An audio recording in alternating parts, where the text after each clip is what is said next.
India کی سمندری حدود میں تھے ان کو بھی نشانہ بنایا گیا ہے۔ تو تیل کی سپلائی جو ہے وہ 25% دنیا کی جو اب نائے ہرمز سے گزرتی ہے وہ رک گئی ہے۔ جنوبی ایشیا کے اندر بحران پیدا ہونے کا خدشہ ہے۔ یہیں سے سب سے زیادہ تیل کی جو ہے وہ سپلائی چائنا کو بھی جاتی ہے۔ نیٹو کے سابق کمانڈر نے کہہ دیا ہے کہ تیسری عالمی جنگ چھڑ چکی ہے۔ یوکرین اور رشیا کی جنگ کافی عرصے سے شروع ہے۔ اب جو امریکہ اور اسرائیل نے ایران پر حملہ کر دیا ہے، یہ پوری مشرق وسطیٰ میں جنگ پھیل رہی ہے اور یہ پوری دنیا میں پھیلنے کا خطرہ ہے۔ اسی طرح چائنا اور تائیوان کا بھی جو ہے تنازع چل رہا ہے، تو یہ تیسری عالمی جنگ کی طرف جا سکتی ہے۔ اس کو روکنے کی ضرورت ہے۔ اسی طرح رشیا بھی کہہ رہا ہے کہ تیسری عالمی جنگ کی طرف جو ہے دنیا جا رہی ہے۔ اسرائیل اور امریکہ نے جو غیر آئینی غیر قانونی حملہ کیا ہے ایران پر، یہ تیسری عالمی جنگ کی طرف جا رہا ہے، اس لیے کہ پوری خطے میں خلیجی ممالک میں جنگ پھیل رہی ہے اور اس کو روکنے کی ضرورت ہے اور سب کو ہوش کے ناخن لینے چاہیے۔ یہ پہلی دفعہ ہو رہا ہے کہ یورپ کی طرف سے جو ہے وہ امریکہ کا صحیح معنوں میں ساتھ نہیں دیا جا رہا، اور یورپ کے اسپین کے وزیر اعظم نے بھی جو ہے وہ کہہ دیا ہے کہ ہم اپنے فوجی اڈے نہیں دیں گے، یہ جنگ غیر قانونی غیر آئینی ہے، ہم اسرائیل اور امریکہ کی اس جنگ میں شرکت نہیں کریں گے۔ اسی طرح جو ہے وہ فرانس کے صدر نے بھی جو ہے کہہ دیا ہے کہ ہم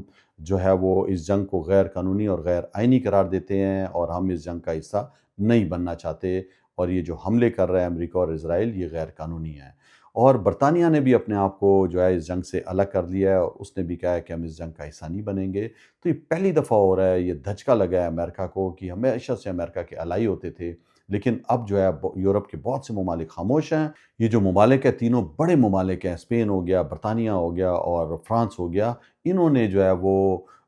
شامل ہونے سے انکار کر دیا ہے۔ اسی طرح جو کینیڈا کے وزیر اعظم ہیں انہوں نے بھی دبے الفاظ میں جو ہے امریکہ اور اسرائیل نے جو حملہ کیا ایران پر، اس کو غیر قانونی اور غیر آئینی قرار دے دیا ہے۔ تو یہ بہت بڑی ڈیولپمنٹ ہے کہ وہ ممالک جو ہمیشہ سے امریکہ اور اسرائیل کا ساتھ دیتے رہے ہیں، آج وہ بھی جو ہے غیر قانونی غیر آئینی اس کو جنگ کہہ رہے ہیں جو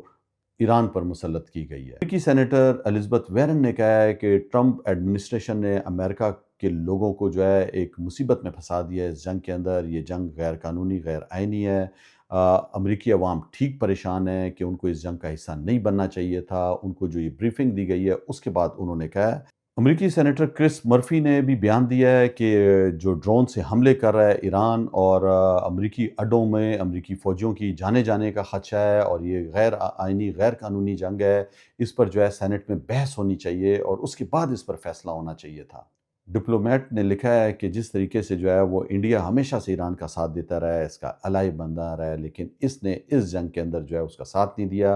اور مفادات کی خاطر جو ہے وہ امریکہ کا ساتھ دے رہا ہے، اور اس نے ایک دیرینہ دوستی جو ہے وہ توڑ دی ہے ایران کے ساتھ۔ جنگ میں مختلف دعوے کیے جا رہے ہیں، امریکہ اور اسرائیل کی طرف سے جو دعوے کیے جا رہے ہیں اور جو رپورٹس آ رہی ہیں کہ تقریباً 750 لوگوں کو جو ہے وہ جان بحق کر دیا گیا ہے ایران کے اندر، اور اس میں آپ کو بتاتا چلوں تقریباً جو ہے وہ 180 کے قریب جو ہے وہ معصوم بچیاں ہیں جن کی تدفین آپ نے دیکھی ان کی ہو گئی ہے۔ ابھی ان کی مائیں جو ہیں ان کے یونیفارم ان کے بیگز لے کر جو ہے وہ سراپا احتجاج بنی ہوئی ہیں اور پوری دنیا کو دکھا رہی ہیں کہ کس طریقے سے جو ہے اس میں معصوم بچیوں کا جو ہے وہ قتل ہو رہا ہے ایران کے اندر، اور فوجی تنصیبات کو اور قیادت کو نشانہ نہیں بنایا جا رہا بلکہ جو ہے وہ معصوم بچیوں کے اسکولوں کو بھی نشانہ بنایا گیا ہے۔ ترکی کے وزیر خارجہ کا جو بیان آیا ہے کہ امریکہ اور اسرائیل جو ایران کی فوجی تنصیبات پر اور ان کی قیادت پر جو حملے کر رہے ہیں، اس کے جواب میں جو ہے اٹیک جو خلیجی ممالک پہ ایران کر رہا ہے، تو ایران بھی جو ہے وہ خلیجی ممالک کی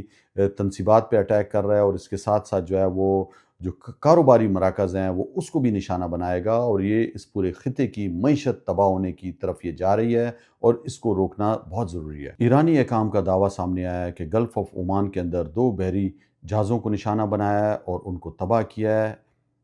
قطر کے اندر اسرائیلی لڑاکا طیارے F-15 کو بھی جو ہے وہ تباہ کیا ہے، اور کویت کے اندر اس سے پہلے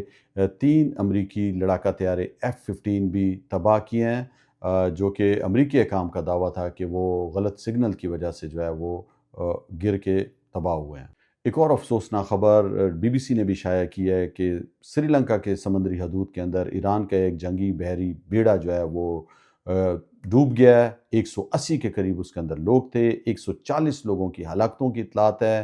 سری لنکا کی جو ہے بحریہ ہے اور اس نے بچانے کی کوشش کی ہے، 30 کے قریب لوگوں کو وہ اسپتال منتقل کر رہے ہیں جن کی ہڈیاں ٹوٹی ہوئی ہیں اور وہ آگ کی وجہ سے جل کے متاثر ہوئے ہیں۔ اس جہاز کا نام IRIS دینا ایران بتایا جاتا ہے، جو بحری بیڑا ڈوب گیا ہے۔ ایران کے سپریم لیڈر آیت اللہ علی خامنائی کی شہادت کے بعد گلگت بلتستان کے اندر جو لوگ نکلے تھے اور پرامن احتجاج کر رہے تھے، اس پر فوجی حکام نے جو گولیاں برسائیں اور 13 لوگوں کو شہید کر دیا تھا موقع پہ ہی، جس کے اندر 6 معصوم بچے بھی شامل تھے۔ اور اگلے دن وہاں پہ کرفیو لگایا گیا، لوگوں کو روکنے کی کوشش کی گئی، لیکن ان کے نماز جنازہ میں 13 افراد کے پھر ہزاروں لوگ باہر نکلے اور انہوں نے جو ہے وہ تدفین کی۔ اب وہاں پر جو ہے وہ عاصم منیر مرد آباد کے نعرے لگائے جا رہے ہیں اور یہ نعرے پرشگاف نعرے ہیں، آپ یہ سن سکتے ہیں نعرے